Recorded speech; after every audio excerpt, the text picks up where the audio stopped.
Welcome back to our YouTube channel. In this video, we're going to be going over what to expect on the 220. And if you want to know exactly what's going to come on your 220 test, stick around because we're about to find out.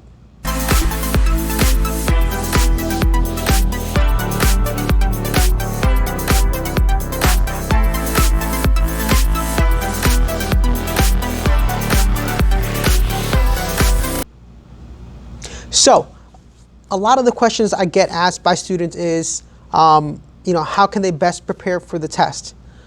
So there's several different ways. My way is very different than maybe your ways. And of course, everybody learns differently. But let's go ahead and get into it. First of all, the most important thing to know to be ready for a 220 test is get in the book.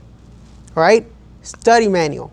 The one that you're supposed to have for your 220 class. Make sure you study it, highlight it, underline, whatever you need to do. Make sure you know that book front and back, all right? Everything from the test comes directly from that book, all right? Next thing you need to know is the state approved outline. So the state approved outline, which you can find on the Pearson VUE website, I'm gonna have it listed below.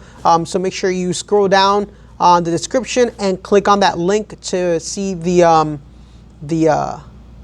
outline of the state test. It tells you all the content that's going to be on the state test, and it tells you exactly what percentage of that content is dedicated to the state test. All right. The next thing I want to talk about is flashcards. So students, of course, when they're taking their 220, a lot of people think if they just throw money at the problem, if they buy flashcards and workbooks and exam tests and exam crayons and all these sorts of products, it's going to be a magic remedy and they're going to pass their test. That is not so. All right. It may work for some of you, but it may not work for others. And you're going to be sorely disappointed when you've spent all that money and, you still can't pass your state test, which I've seen. I've seen a lot of people, take it 3-4 times and, then they call us up and they're like, hey, what kind of course do you guys have? The last one I was in, I did everything they told me to. I bought all the stuff they told me to, but I still couldn't pass the test. So here's my thoughts on flashcards, all right? Flashcards are great if you're going to, if they work for you, right? But my thought on it is, why spend all that money if the purpose of flashcards is to study?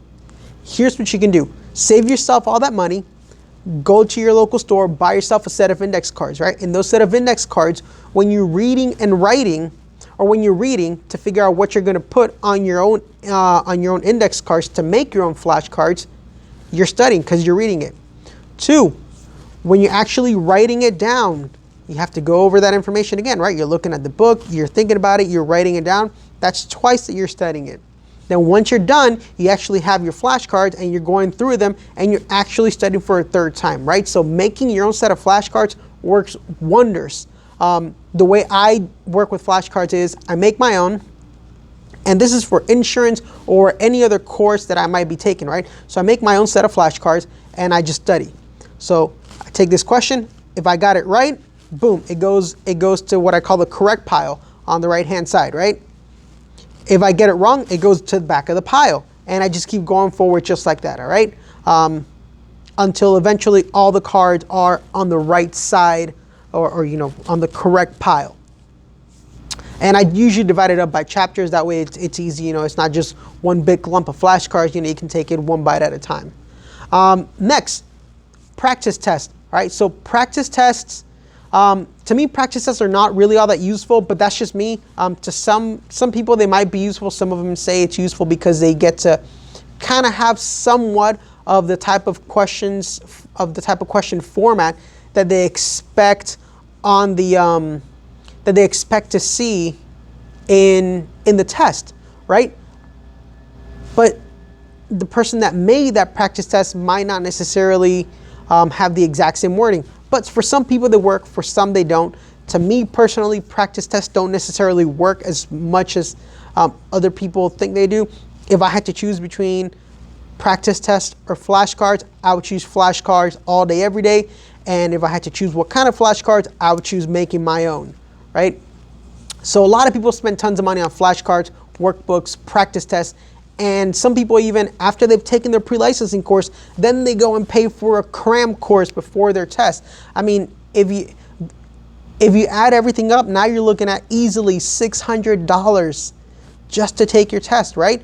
When you can take the course, once you're done with our pre-licensing course, you make your own flashcards, you study, right? So now let me tell you how to take a look and know exactly what's gonna be coming on that test, right? So to know exactly what's gonna be coming on that test, here's what you need to do. So the state test costs $42, right? So I always tell my students, when you go in to take your test, be prepared to take it twice. There's two reasons for that. One, if you fail it, you're ready to take it again while the information is still very fresh in your head. Two, and this is the main reason, and here's how you can find out exactly what's coming on the state test. Think of your first time as a preview of the test, right? So finish our course, study, study the own flashcards that you made, right? Then go take that test. Once you take that test, guess what? Now you've taken a free look, or not free because you paid $42 for it, but now you've taken a preview of the test. So if you pass it, congratulations, take those other $42 and go celebrate. If you didn't pass it, don't worry, don't be upset, don't get frustrated. A lot of people don't pass the test on their first try, and that's okay, right? So then you take those other $42 and you sign up again for the test. But guess what? That second time around, in between those test takes, you're gonna have studied, you're gonna know what's gonna come on the test, you're gonna know the environment you're gonna be testing in, you're gonna know, you're gonna have a realistic time frame of the time limit that you have, right? Just FYI, the 220 test is 160 questions long, and it's 3 hours, and you have 3 hours to complete it. So you have a little over a minute per question, okay? So those are my thoughts on how to study to pass your 220 exam and how to know exactly what's gonna come on the test. And all it costs you is $42 to take a preview of the test. Then so be it, because that's a heck of a lot less than what a lot of other people out there are spending, and sometimes they don't even pass the test on their first try. All right, so I'll see you guys in the next video. Be sure to check out our webpage. We have a class coming up in either the summer or the fall of 2020 that shows you how to start an insurance agency with less than $1,000. All right, it's possible, it can be done, and we're really excited to be able to offer that class to you guys. I'll see you guys in the next video.